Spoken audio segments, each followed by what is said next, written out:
كربلاء دمعت تتحول إلى فكرة، دموع تتحول إلى شلال، تجرف الفساد والطغيان بروى الرسالة وبصائر السماء.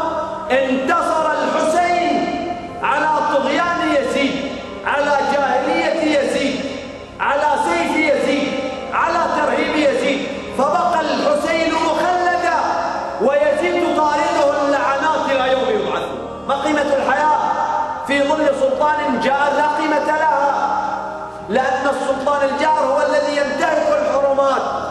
لذلك يجب على الإنسان أن يتخذ موقفا من هذا السلطان الجائر، وإلا سيكون مصيره مصير الجائر في نار جهنم. إذا كان السيف مسلط، إذا كان جيش حرمرمي ما هو السلطان الطاغي، إذا كانت أبواب السجون مفتحة، إذا كان الترهيب، من يبقى ويثبت؟ هنا البلاء، فإذا محصوا بالبلاء قل الديانون. إلى متى الخوف يعشعش في قلوب الناس؟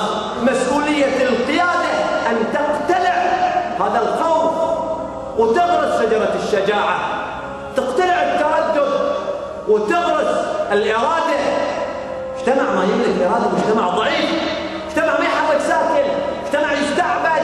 قضية الحسين مو قضية عاطفية فقط، إنما هي قضية عقل، مو تراجيديا مأساة، إنما هي نهضة، فكر، مسؤولية.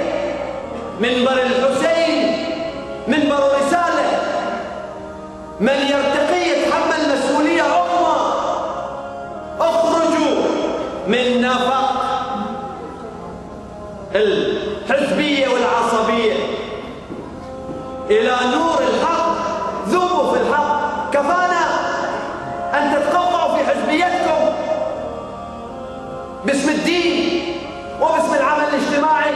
تحزبات ضيقة دمرت المجتمع وما زالت تدمر وتقصي كفاءاته.